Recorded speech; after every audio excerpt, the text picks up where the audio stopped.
అందరికీ నమస్తే. Welcome to food and garden. ఈరోజు వీడియోలో డ్రాగన్ ఫ్రూట్ మొక్కకి కొన్ని కాయలు అయితే ఉన్నాయండి. వాటిని అయితే హార్వెస్ట్ చేసుకుందాము. అలాగే ఈ కాయలు ఇంత పెద్ద సైజు రావడానికి నేనేమి ఇచ్చానో కూడా చూద్దాం. పళ్ళ మొక్కలు అన్నింటిలో కూడా మనకి డ్రాగన్ ఫ్రూట్ మొక్క పెంచుకోవడం అయితే చాలా ఈజీ అండి. పెద్ద ఎక్కువ కష్టం కూడా ఉండదు. దీనికి పెస్ట్ కూడా ఏమీ రాదండి. ఫస్ట్ టైం మొక్కలు పెంచే వాళ్ళు కూడా చాలా ఈజీగా ఈ మొక్కనైతే పెంచుకోవచ్చు.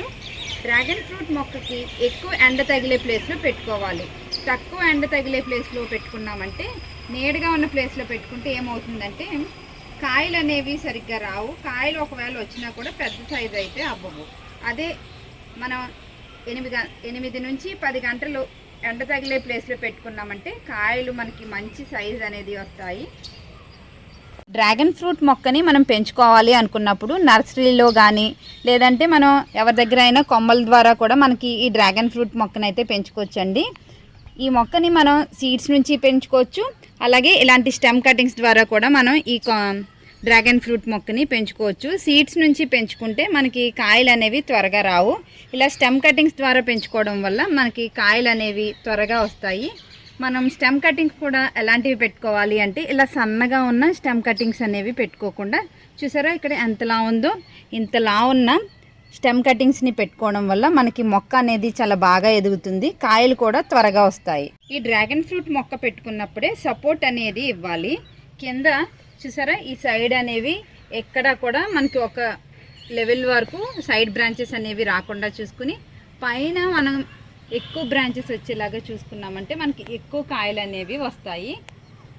డ్రాగన్ ఫ్రూట్ మొక్క మనం ఇలాంటి పెద్ద సైజ్ టబ్బల్లో పెట్టుకుంటే మొక్క అనేది చక్కగా పెరుగుతుందండి. అలాగే మనం ఈ మొక్క పెట్టుకున్న 1 ఇయర్కి మనకి కాయలు అనేవి స్టార్ట్ అవుతాయి. మనకి ఎక్కువ కాయలు రావాలి అంటే ఈ టిప్స్ ఉన్నాయి కదా, ఇక్కడ ఈ టిప్స్ అని కట్ చేయడం వల్ల ఇక్కడ సైడ్ నుంచి మనకి ఫ్లవరింగ్ అనేది వచ్చి కాయలు వస్తాయి. మనకి ఫ్లవరింగ్ రాని టైంలో అయితే న్యూ బ్రాంచెస్ అనేవి వస్తాయి. ఫ్లవరింగ్ టైంలో ఇలాగా చక్కగా ఫ్లవర్స్ వచ్చి ఎక్కువ కాయలు అనేవి వస్తాయి. ఈ డ్రాగన్ ఫ్రూట్ మొక్కకి సాయిల్ అనేది ఎప్పుడూ కూడా ఇలా గొల్లగా ఉండేలాగా చూసుకోవాలండి. దీనికి రెగ్యులర్గా కూడా వాటర్ ఏమీ చేయక్కర్లేదు. 4 డేస్కి ఒకసారి వాటర్ చేస్తే సరిపోతుంది. అలాగే మనం ఈ కుండీకి డ్రైన్ హోల్స్ అనేవి ఎక్కువగా పెట్టుకోవాలి. మనం వేసిన వాటర్ ఎప్పటికప్పుడు డ్రైన్ అయ్యేలాగా చూసుకోవాలి. లేదంటే ఈ మొక్కకి ఎక్కువ వాటర్ ఇచ్చామంటే కుళ్ళిపోతుంది. ఈ డ్రాగన్ ఫ్రూట్ మొక్కకి కాయలు చూసారా ఎంత మంచి సైజు అయ్యాయో. ఇలా మనకి మంచి సైజు రావాలి అంటే ఒక టిప్ ఉందండి. మనకి ఈ డ్రాగన్ ఫ్రూట్ మొక్కకి చక్కగా ఇలా పూత వచ్చినప్పుడు ఏం చేయాలి అంటే, అరటిపళ్ళు ఉంటాయి కదండి, బాగా మాగిన అరటిపళ్ళు కానీ లేదంటే అరటిపళ్ళు తొక్కలు కానీ ఈ డ్రాగన్ ఫ్రూట్ మొక్క మొదట్లో వేయడం వల్ల అవి చక్కగా ఈ కాయలు అనేవి పెరుగుతాయి. అరటిపళ్ళు తొక్కల్లో పొటాషియం అనేది ఎక్కువగా ఉంటుందండి. దానివల్ల మనకి కాయలు మంచి సైజు రావడానికి ఉపయోగపడుతుంది. ఈ డ్రాగన్ ఫ్రూట్ మొక్కకి కిచెన్ వేస్ట్ ఉంటుంది కదండి, మనం రోజు ఇంట్లో కిచెన్లో వచ్చే వేస్ట్ అంతా కూడా బయట పారేస్తూ ఉంటాం. అలా కాకుండా ఈ డ్రాగన్ ఫ్రూట్ మొక్కకి మొదట్లో ఈ కిచెన్ వేస్ట్ వేయడం వల్ల మొక్క అనేది చక్కగా పెరిగి కాయలు కూడా ఎక్కువ వస్తాయి. కాయ సైజు కూడా మంచిగా పెరుగుతుందండి. ఈ డ్రాగన్ ఫ్రూట్ మొక్కకి పెస్ట్ కూడా ఏమీ రాదండి. మనకి మిగిలిన పండ్ల మొక్కలకి అయితే పెస్ట్ అటాక్ అనేది వస్తూ ఉంటుంది. దీనికైతే ఆ ప్రాబ్లం కూడా ఉండదండి. చాలా ఈజీగా పెంచుకోవచ్చు. బయట నుంచి అలాంటి కెమికల్స్ కూడా యూజ్ చేయక్కర్లేదు, కెమికల్ ఫెర్టిలైజర్స్. మనం న్యాచురల్గా ఏమీ ఇవ్వకపోయినా సరే ఇవి చాలా బాగా పెరుగుతాయండి. ఈ కాయలు చూడండి, మనకి ఈ డ్రాగన్ ఫ్రూట్ మొక్కకి వర్షం అంటే చాలా ఇష్టం అండి. ఒక్క వర్షం పడిందంటే చాలు చక్కగా ఇలా పూత అయితే వస్తుంది. ఇక్కడ చూసారా, ఇక్కడ ఇంకో చిన్నది కూడా మనకి పువ్వులు అనేవి స్టార్ట్ అయ్యాయి. మనకి ఈ ఫ్రూట్స్ అనేవి మే నెల నుంచి డిసెంబర్ వరకు వస్తానే ఉంటాయండి. ఈ డ్రాగన్ ఫ్రూట్లో మనకి చాలా విటమిన్స్ అనేవి ఉన్నాయి. వీటిని తినడం వల్ల మనకి చాలా మంచిదండి. ప్రతి ఒక్కరు కూడా ఈ డ్రాగన్ ఫ్రూట్ మొక్కనైతే మీ టెర్రస్ గార్డెన్లో కానీ లేదంటే నేలలో కూడా పెంచుకోవచ్చు. చాలా ఈజీగా పెరిగే మొక్క, పెద్ద ఎక్కువ కష్టం కూడా ఉండదు. కాకపోతే దీనికి ముళ్ళులు అనేవి ఉంటాయండి. వీటిని మనకి తగలకుండా ఉన్న ప్లేస్లో అయితే పెట్టుకోండి, అప్పుడు చాలా బాగా పెరుగుతుంది. డ్రాగన్ ఫ్రూట్ మొక్కల్లో చాలా వెరైటీస్ అయితే ఉంటాయండి. Red colour, yellow colour, white colour.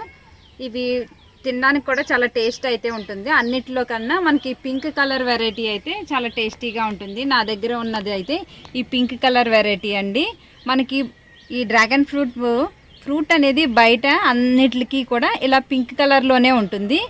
లోపల ఉండే పల్ప్ మాత్రం మనకి కలర్స్ అనేవి డిఫరెంట్గా ఉంటాయి.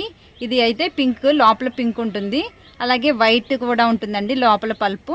ఎల్లో కలర్కి అయితే లోపల ఎల్లో కలర్ వస్తుంది. మిగతా అన్నిటికన్నా పింక్కే ఎక్కువ స్వీట్నెస్ అయితే ఉంటుంది.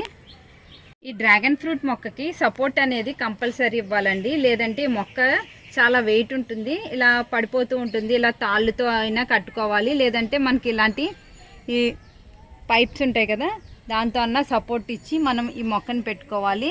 లేదంటే దీనికి ముళ్ళు అనేవి చాలా ఎక్కువగా ఉంటాయి కదా, ఇవి మనకి గుచ్చుకుపోతూ ఉంటాయి. అలాగే మనకి గోడ పక్కగా కూడా మనం ఈ మొక్కను అనేది పెట్టుకోవాలి. అప్పుడు మనకి గుచ్చుకోకుండా ఈ మొక్క అనేది చక్కగా హెల్దీగా పెరుగుతుంది. చూసారా దీని మొక్కకి ఎంత లావు అయిపోయిందో, అందుకని దీన్ని ఇన్ని తాళ్ళు పెట్టి అయితే కట్టాను. అలాగే దీనికి ఎక్కువ పువ్వులు రావాలి, ఎక్కువ కాయలు రావాలి అంటే కొన్ని టిప్స్ అయితే ఉన్నాయండి. ఈ టిప్ ఉంది కదా, ఈ టిప్ని కట్ చేయడం వల్ల ఇక్కడ ఫ్లవరింగ్ అనేది స్టార్ట్ అయింది. అలాగే కొన్ని ఇక్కడ ముళ్ళు ఉన్నాయి కదా, వీటికి ఈ ముళ్ళుని మనం ఈ స్టెమ్కి కొన్ని మనం రిమూవ్ చేసామంటే అక్కడి నుంచి మనకి ఫ్లవరింగ్ అనేది స్టార్ట్ అవుతుంది. ఇక్కడ చూడండి, ఇక్కడ ఈ ముళ్ళు తీసేసాను, ఇక్కడ నుంచి ఫ్లవర్ అనేది చక్కగా స్టార్ట్ అయింది. ఈ స్టెమ్స్కి మనం కొన్ని ముళ్ళులు అనేవి తీసేయాలి. ముళ్ళు తీసేటప్పుడు కూడా కొంచెం జాగ్రత్తగా తీసుకోండి, ఎందుకంటే మనకు గుచ్చుకుంటాయి. చేత్తో కావాలంటే చేత్తో తీసేయండి, లేదంటే సిజర్స్తో అయినా. ఈ కొన్ని ముళ్ళు తీయడం వల్ల ఇక్కడ నుంచి మనకి ఫ్లవరింగ్ అనేది స్టార్ట్ అవుతుంది. నేను ఇక్కడ కొన్ని ముళ్ళు తీయడం వల్ల ఇక్కడ అయితే ఫ్లవరింగ్ స్టార్ట్ అయింది. ఈ డ్రాగన్ ఫ్రూట్ని మనం ఎప్పుడు హార్వెస్ట్ చేసుకోవాలి అంటే ఇలా మంచిగా పింక్ కలర్లోకి మారిపోయి మొత్తం కాయంతా కూడాను కాస్త మెత్తబడితే అప్పుడు మనం ఈ డ్రాగన్ ఫ్రూట్ని హార్వెస్ట్ చేసుకోవాలండి. రెడ్ కలరు, గ్రీన్ కలరు మిక్స్డ్గా ఉన్న దాంట్లో ఇలా మనకి ఈ టైప్లో ఉన్నప్పుడు మనం డ్రాగన్ ఫ్రూట్ని కనుక హార్వెస్ట్ చేసామంటే అవి అంత టేస్ట్ ఉండవు. అదే ఇలా డార్క్ పింక్ కలర్లోకి వచ్చిన తర్వాత మనం హార్వెస్ట్ చేసుకున్నామంటే చాలా టేస్ట్ ఉంటుందండి. బయట మార్కెట్లో కొన్న దానికన్నా మనం ఇంట్లో పెంచుకున్న మొక్కలు చాలా స్వీట్నెస్ ఉంటుంది. ఇవైతే పింక్ కలర్ అండి, చాలా అంటే చాలా టేస్టీగా ఉంటాయి, చాలా జ్యూసీగా కూడా ఉంటాయి. ఇప్పుడు ఇవి అయితే హార్వెస్ట్ చేసుకుందామండి. వీటికి వచ్చే పువ్వు చూసారా, దీన్ని మనం రిమూవ్ చేసేసుకోవచ్చు. అసలు ఎంత మంచి సైజు వస్తున్నాయో. ఇవి మంచి పింక్ కలర్ అండి. వీటిని అయితే బాస్కెట్లో పెట్టేస్తున్నాను. ఇక్కడ ఇంకోటి ఉంది, దీనికి ఉన్న ఇది ఫ్లవరు. ఈ కాయను కూడా కోద్దాము. దీన్ని జస్ట్ ఇలా ట్విస్ట్ చేస్తే సరిపోతుందండి, మనకి కాయ వచ్చేస్తుంది. అంతే, ఇలా కోసుకోవడమే. బుట్ట అయితే నిండిపోతుంది. ఇక్కడ చూడండి, ఇక్కడ ఇంకోటి ఉంది. వీటిని కోసినప్పుడు కూడా చాలా జాగ్రత్తగా కొయ్యాలండి, ఎందుకంటే ముళ్ళు అనేవి ఉంటాయి కదా, గుచ్చుకోకుండా చక్కగా కోసుకోవాలి. ఇలా ట్విస్ట్ చేస్తే వచ్చేస్తుంది. చూడండి, అసలు బుట్ట నిండిపోతుంది. ఎంత మంచిగా హార్వెస్ట్ వచ్చిందో. ఇప్పుడు మీకు ఈ కాయను అయితే ఓపెన్ చేసి చూపిస్తానండి. ఇది ఏ కలర్లో ఉందో. ఇదైతే మంచి పింక్ కలరు. చూసారా, మనం ఎక్కువ కష్టపడక్కర్లేదు. మనకి అరటిపండు తొక్క ఎలా ఒలుస్తామో దీన్ని కూడా అలాగే ఒలుసుకోవచ్చండి. చాలా అంటే చాలా ఈజీ. చూసారా ఎంత బాగుందో, ఎంత మంచి పింక్ కలరు. చూసారా ఎంత బాగుందో. మీరు కూడా ఇలా పెంచుకొని హార్వెస్ట్ చేసుకుని తినాలని ఆశిస్తున్నాను. ఇదండి ఇవాల్టి వీడియో. ఈ వీడియో మీకు నచ్చింది అనుకుంటున్నాను. నచ్చినట్లయితే లైక్, షేర్ అండ్ సబ్స్క్రైబ్.